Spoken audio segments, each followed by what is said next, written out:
Madrid স্পেনের রাজধানী তো বটেই, এমনকি গোটা ইউরোপ এবং সারা বিশ্বের বিভিন্ন নামী বড় শহরগুলির মধ্যে অন্যতম এক শহর। খুব স্বাভাবিকভাবেই আমাদের এবারের লম্বা স্পেন ভ্রমণের অন্যতম আকর্ষণ ছিল এই শহরের নানা প্রান্ত ঘুরে দেখা। সকাল সকাল বাড়ি থেকে বেরিয়ে একে একে পুয়ের্তা দি আলকালা, রেটিরো পার্ক, প্লাজা দে সিবেলেস, রয়্যাল প্যালেস সহ আরও বিভিন্ন জায়গা ঘুরে দেখার সঙ্গে সেদিন দুজনে এক অসাধারণ অভিজ্ঞতার সাক্ষী হয়েছিলাম পৃথিবীর সবচেয়ে পুরনো রেস্টুরেন্টে লাঞ্চ সারতে গিয়ে। তাহলে আর দেরি না করে চলুন বেরিয়ে পড়া যাক মাদ্রিদ শহরের নানা প্রান্ত ঘুরে দেখার জন্য। আজ 5 মে মঙ্গলবার, মাদ্রিদ শহরটা ঘুরে দেখার প্রথম দিন। গত কয়েকদিন অরিজিৎ দাদের সঙ্গে কোস্তা ব্রাভা আর বার্সেলোনার বেশ কিছু জায়গা ঘোরার পর আজ আমি আর সৌভিক বেরিয়ে পড়েছি মাদ্রিদ শহরটা ঘুরে দেখার জন্য। বাড়ির কাছেই বাস স্ট্যান্ড থেকে ডিরেক্ট বাস ধরে মিনিট কুড়ির মধ্যেই আমরা পৌঁছে গেলাম আজকের প্রথম গন্তব্যে। গুড মর্নিং এভরিওয়ান, আমি মনস্বিতা, আমি সৌভিক। পরিযায়ীর চোখের নতুন আরেকটি পর্বে আপনাদের সবাইকে অনেক অনেক স্বাগত জানাই। গতকাল আমরা বার্সেলোনা থেকে চলে এসেছি মাদ্রিদে, আর আজ আমি আর সৌভিক দুজন মিলে ঘুরে দেখবো মাদ্রিদ শহরের অনেকগুলো জায়গা। তো অবশ্যই থাকতে হবে আপনাদেরকেও আমাদের সঙ্গে। তো চলুন আজ বেরিয়ে পড়া যাক মাদ্রিদ শহর ঘুরে দেখার জন্য। বাস থেকে নামতেই চোখে পড়ল মাদ্রিদ শহরের বিখ্যাত পুয়ের্তা দি আলকালা গেট, যা তৈরি করা হয়েছিল রোমান সাম্রাজ্যের পতনের পর। সুপ্রাচীন এই সিটি গেটের একপাশে রয়েছে এই শহরের ফুসফুস রেটিরো পার্ক। পায়ে পায়ে দুজনে ঢুকে পড়লাম পার্কের ভেতরে। আস্তে আস্তে যত এগিয়ে চলেছি ততই যেন বুঝতে পারছি কি বিশাল জায়গা নিয়ে ছড়িয়ে রয়েছে এই রেটিরো পার্কটা। আর চারপাশে সবুজের সমারোহ দেখে জুড়িয়ে যাচ্ছে দু চোখ।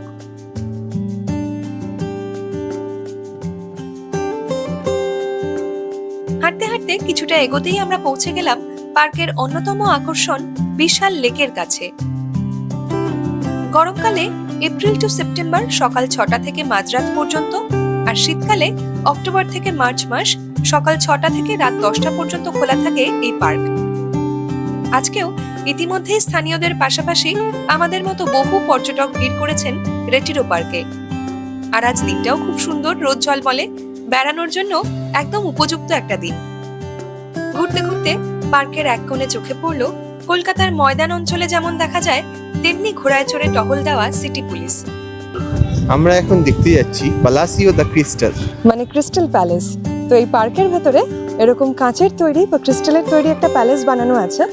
আর এই পার্কে যে সমস্ত টুরিস্টরা আসেন তারা অবশ্যই চেষ্টা করেন সেটা দেখার। তো আমরাও এখন এগিয়ে যাচ্ছি সেদিকেই। এগোতে এগোতে দেখি কোনো এক স্কুল থেকে বাচ্চাদের নিয়ে আসা হয়েছে ডে ট্রিপে। ঠিক যেমন আমাদের ছোটবেলায় স্কুল থেকে নিয়ে যাওয়া হতো নানা জায়গায়। ওদের দেখে আমার আর সৌভিকেরও মনে পড়ে যাচ্ছিল সেসব মজার স্মৃতিগুলো। কিছুটা দূরেই রয়েছে আরেকটি মাঝারি মাপের জলাশয়, আর তার উল্টো দিকেই দাঁড়িয়ে আছে রেটিরো পার্কের অন্যতম আকর্ষণ ক্রিস্টাল প্যালেস। এবারের স্পেন ট্রিপে লাক সবসময় আমাদের সঙ্গ দিচ্ছে না, যা দেখতে পাচ্ছি। এই ক্রিস্টাল প্যালেসটা দেখতে এসে আমরা এখন দেখতে পাচ্ছি যে এখানে মেরামত করা হচ্ছে, আর সেজন্য পুরো প্যালেসটাকে র্যাপ করে দেওয়া হয়েছে।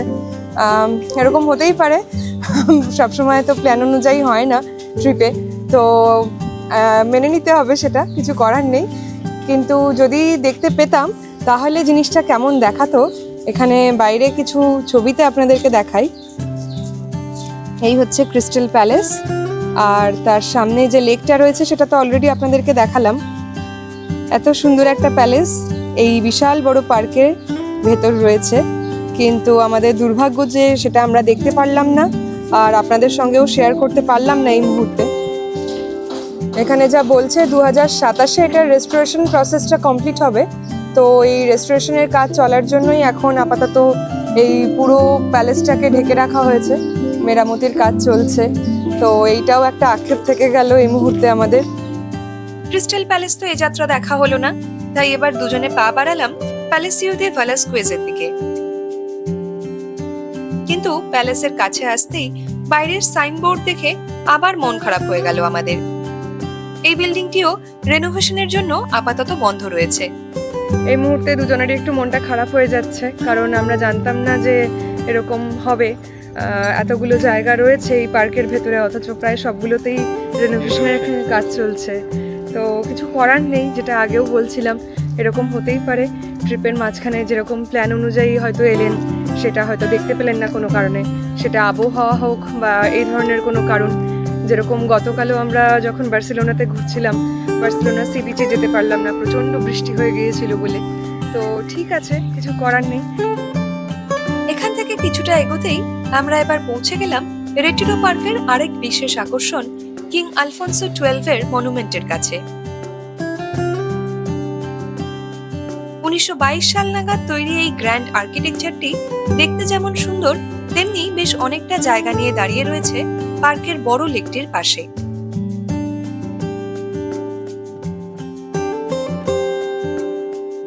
বেলা বাড়তে বাড়তে লেকের জলে বেড়ে চলেছে বোটের সংখ্যা।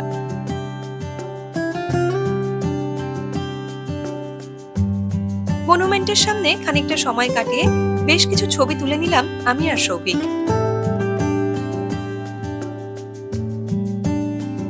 ঘুরতে ঘুরতে এতক্ষণে বেশ বেলা হয়ে গেছে, আর পেটও জানান দিচ্ছে এবার একটু জ্বালানি চাই।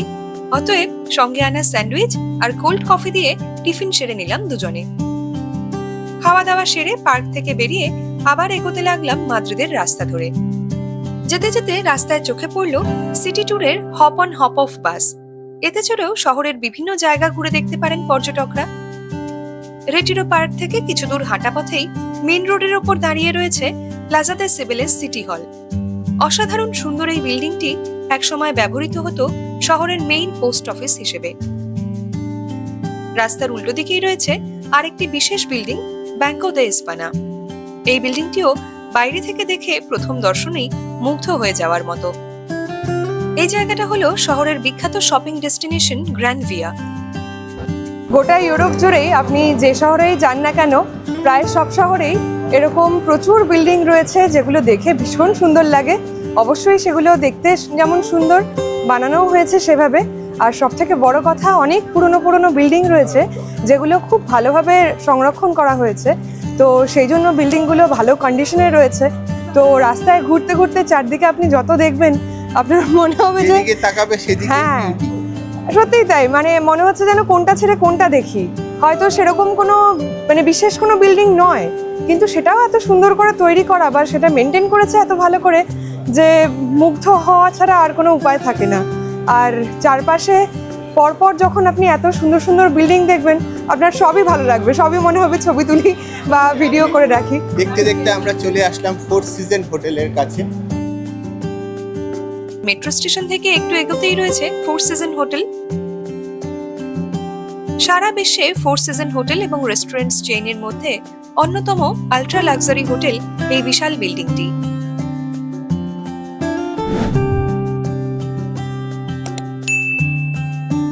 রাস্তা পেরিয়ে হোটেলের কাছে এসে দেখি জনা পাঁচেক লোকাল আর্টিস্ট একটি স্ট্রিট পারফরমেন্স করছেন। কিছুক্ষণের জন্য দাঁড়িয়ে পড়লাম আমরাও।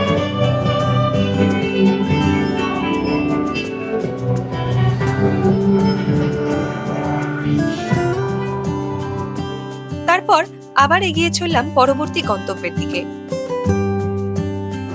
আমরা এখন চলে এসেছি মাদ্রিদের পুয়ের্তা দেল সল বা সল নামে পরিচিত একটা জায়গায়। এটাকে বলা হয় গেটওয়ে অফ সান। আর এটা এই জন্যই বিখ্যাত কারণ এটা একটা সার্কুলার স্পেস, আর এখান থেকেই মাদ্রিদ শহরের মধ্যে দিয়ে 6 দিকে 6টা মেজর রোড বা হাইওয়েজ চলে গেছে বিভিন্ন ইন্টারন্যাশনাল অন্যান্য শহরগুলোর দিকে। আপনারা দেখতে পাচ্ছেন নিশ্চয়ই আমাদের পেছনে।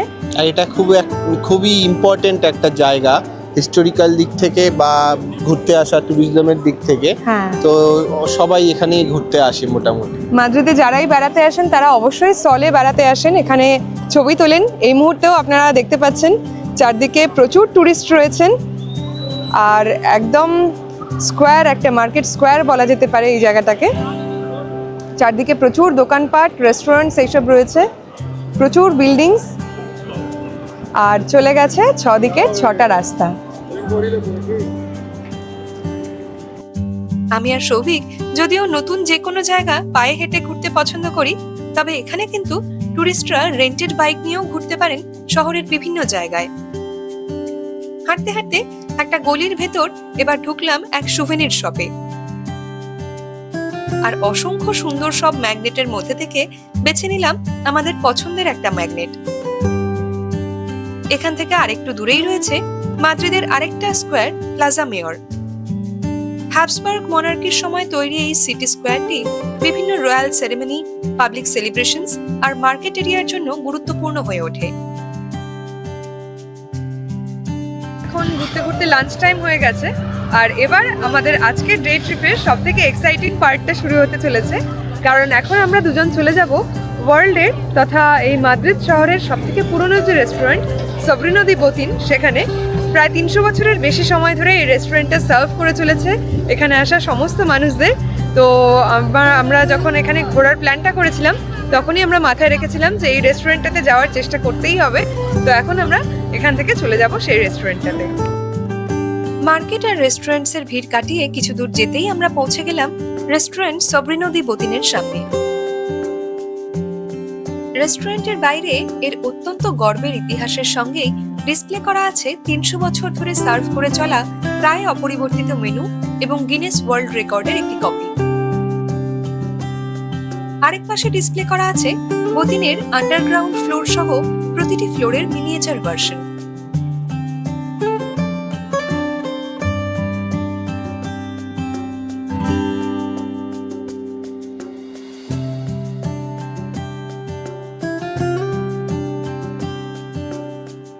আগে থেকে টেবিল বুক করে না এলেও আজ লাকিলি কিছুক্ষণ অপেক্ষা করার পরেই একটা টেবিল আর মেনু কার্ড পেয়ে গেলাম আমরা।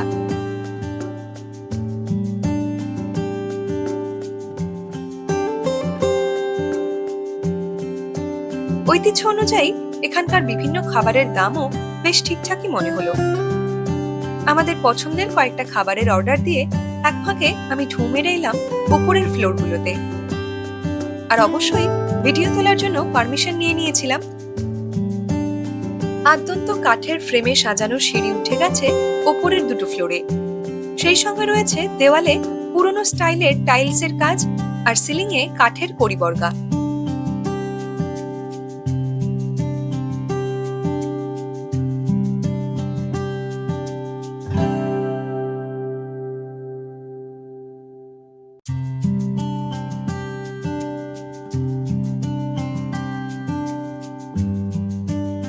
খাড়াই সিঁড়ি পেরিয়ে এক ঝলক দেখে নিলাম টপ ফ্লোরের রুমটা।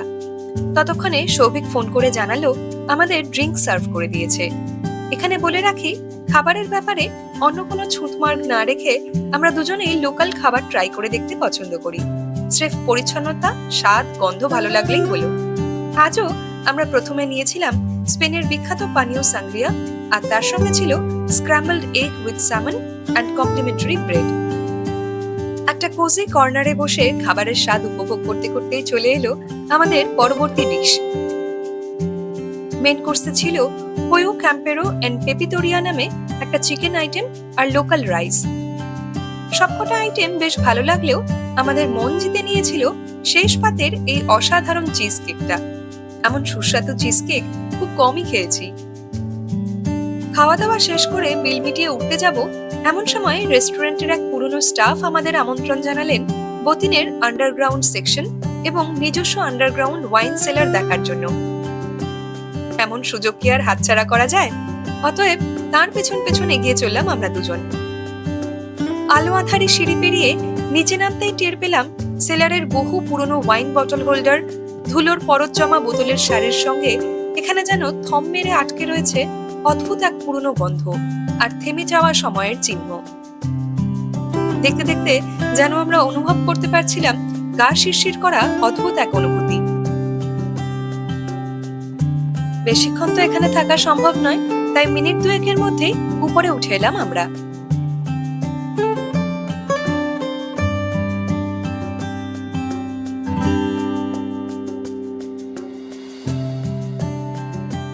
বোতিন রেস্টুরেন্ট থেকে বেরিয়ে হাঁটতে হাঁটতে এবার চলে এলাম মার্কাদো সান মিগুয়েল বা সান মিগুয়েল ফুড মার্কেটে। এই মার্কেটটি প্রথম খোলা হয়েছিল 1916 সালে। পরবর্তীকালে 2009 সালে মার্কেটটি রেনোভেট করে একে একটি গরমে মার্কেটের রূপ দেওয়া হয়। মাদ্রিদ বেড়াতে আসা পর্যটকরা, বিশেষ করে ভোজন রসিকেরা, স্প্যানিশ কুইজিনের বিভিন্ন খাবার এবং পানীয়ের স্বাদ নিতে একবার হলেও ঢুঁ মারেন এই বিশেষ মার্কেটে। আমাদের তো লাঞ্চ ইতিমধ্যেই কমপ্লিট, তবু এই চত্বরে এসে মার্কেটটার ভেতরে একবার ঢোকার লোভ সামলাতে পারলাম না। বর্তমানে 20টির কিছু বেশি ছোট বড় দোকান রয়েছে এখানে। প্রতিটা দোকান নির্দিষ্ট ধরনের খাবার বিক্রি করছে। কোথাও পাওয়া যাচ্ছে বিখ্যাত স্প্যানিশ তাপাস বা বিভিন্ন রকমের ভাজাভুজি, কোথাও আবার বিক্রি হচ্ছে আইবেরিয়ান হ্যাম আর স্প্যানিশ চিজ। সপ্তাহের সব দিন ফুল বা হাফ ডের জন্য মার্কেট খোলার পর দিনের যে কোনো সময় স্থানীয়দের পাশাপাশি টুরিস্টদের কম বেশি ভিড় লেগেই থাকে দোকানগুলোতে। আর এখন তো লাঞ্চ আওয়ার চলছে, কাজেই সব দোকানেই অনেক লোকজন জমা হয়েছে। আমরাও অলিগলিতে ঘুরতে ঘুরতে খালি চোখে আঁশ মিটিয়ে উপভোগ করে নিলাম নানা স্বাদের বিভিন্ন খাবারের এই পসরা। অন্যান্য খাবারের সঙ্গে নানা রকম ফ্রেশ ফলের দোকানও চোখে পড়ল, আর দেখলাম সি ফুড আইটেমের দোকান। মার্কেট থেকে বেরিয়ে আরো কিছু দূর এগিয়ে এবার আমি আর সৌভিক পৌঁছে গেলাম রয়্যাল প্যালেস অফ মাদ্রিদের কাছে। ইতিমধ্যেই বাইরে টুরিস্টদের বিশাল লম্বা লাইন পড়ে গেছে প্যালেসের ভেতরে যাওয়ার জন্য। 18th সেঞ্চুরিতে তৈরি এই বিশাল প্যালেসটি দাঁড়িয়ে রয়েছে প্রায় 13.5 হেক্টর জায়গা নিয়ে, এবং বলাই বাহুল্য এটি ইউরোপের সবচেয়ে বড় রয়্যাল প্যালেসগুলির মধ্যে অন্যতম। ইউরোপের বেশিরভাগ পুরনো বড় শহরগুলো যেগুলোতে এরকম বড় বড় রয়্যাল প্যালেস রয়েছে, ক্যাথিড্রাল চার্চ বা মনুমেন্টসগুলো রয়েছে, সেগুলো আগেও তো আপনাদেরকে দেখিয়েছি, ভীষণ সুন্দর করে সংরক্ষণ করা হয় আর দেখার মতো অনেক কিছু রয়েছেও ভেতরে। কিন্তু সেগুলোর বেশিরভাগেই ঢুকতে গেলে যে টিকিটটা লাগে সেটার অ্যামাউন্টটা নেহাত কম নয়। তো সেজন্য অনেক সময় ইচ্ছে থাকলেও সবগুলোতে ঢোকা সম্ভব হয় না। আর একটা কারণ হচ্ছে সময়, কারণ আমরা এখনো পর্যন্ত যত জায়গায় ঘুরেছি বা ঘোরার প্ল্যান করি, সেখানে এত দেখার জায়গা থাকে এক একটা জায়গায়। বিশেষ করে স্পেনের মতো একটা দেশ যেটা এরকম কালচারালি একটা ভীষণ রিচ কান্ট্রি, তো সেখানে অনেক কিছু দেখার, তো ইচ্ছে থাকলেও সেগুলো দেখা সম্ভব হয় না সময়ের অভাবে। কারণ একটা দিনে যদি আপনি মোটামুটি 2-3টে জায়গাও ভালো করে দেখতে চান, সেটা অনেকটা সময় ডিমান্ড করে। আর অবশ্যই যেহেতু ভালো করে সাজিয়ে গুছিয়ে রাখা থাকে, ভেতরে ঢুকে মুগ্ধতার রেশ কাটানোই মুশকিল হয়ে যায়। আর তখন এক একটা জায়গাতেই এত সময় চলে যায়, তখন মানে খুব অল্প সময়ের মধ্যে বাকিগুলো হয়তো কভার করার দরকার হয়ে পড়ে। তো সেই জন্য সবসময় পসিবল হয় না যে সবটা কভার করব। যেটা এখানেও আপনাদেরকে বললাম যে রয়্যাল প্যালেসের ভেতরে যেমন টিকিট কেটে ঢোকা যায়, কিন্তু সেখানে হয়তো ভিডিও করা অ্যালাউড নয়, বা ঢুকলে যে সময়টা লাগবে সেটা যদি আমি অতটা সময় একটা জায়গাতে কাটিয়ে ফেলি, তাহলে অন্য সবগুলো আমি কভার করতে পারবো না, বা কভার করতে পারলেও খুব দৌড়ে দৌড়ে দেখতে হবে। তো তখন সেই দেখার আনন্দটা নেওয়া যায় না, সেই এক্সপিরিয়েন্সটা এনজয় করা যায় না। তো এটা একটা দুঃখজনক ব্যাপার, কিন্তু আমাদের মতো ট্যুরিস্ট যারা এখানে খুব অল্প সময়ের জন্য হয়তো বেড়াতে আসছি, তো তাদেরকে এটা মেনে নিতেই হয়। তো এইভাবেই ঘুরে নিতে হয় যতটা পারি, কারণ সত্যিই মাঝে মাঝে মনে হয় যে একটা জীবন আমাদের দেশ দেখার জন্য তো মানে এনাফ নয়।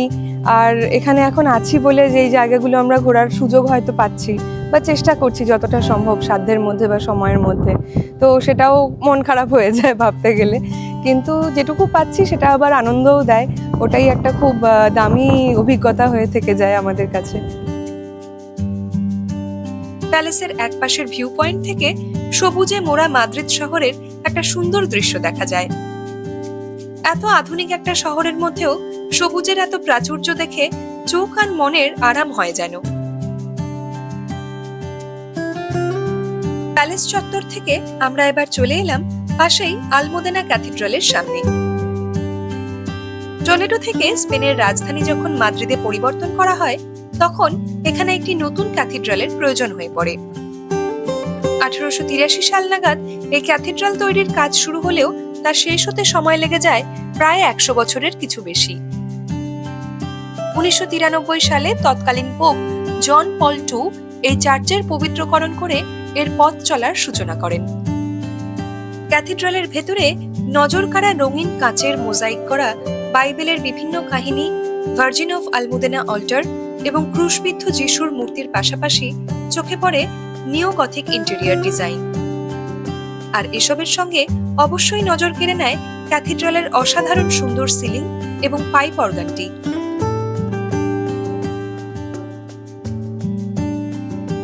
সারাদিন মাদ্রিদের নানা কোণে ঘুরে অবশেষে আমি আর সৌভিক চলে এলাম আজকের শেষ গন্তব্য কাজাউ স্কোয়ারে, যা এই শহরের অন্যতম পরিচিত এবং ব্যস্ত এক কমার্শিয়াল এবং কালচারাল স্কোয়ার। স্বাভাবিকভাবেই প্রতিদিন এখানেও প্রচুর লোকের ভিড় চোখে পড়ে। উৎসাহী টুরিস্টরা এখান থেকে মন ভরে শপিং সেরে নিতে পারেন। কিছুক্ষণ এই চত্বরে একটু ঘোরাঘুরি করে বাড়ি ফেরার জন্য আমরা চলে এলাম মেট্রো স্টেশনে। পরিযায়ীর চোখে বিভিন্ন জায়গাগুলি দেখতে আপনাদের কেমন লাগছে তা আমাদের জানাতে ভুলবেন না যেন। আর সেই সঙ্গে লাইক, শেয়ার, কমেন্ট এবং সাবস্ক্রাইব করে আরো উৎসাহ দিতে পারেন আমাদের। তাহলে আজ আসি, খুব তাড়াতাড়ি আবার দেখা হবে পরবর্তী ভিডিওতে। সবাই খুব ভালো থাকবেন, সুস্থ থাকবেন। Until then, tata.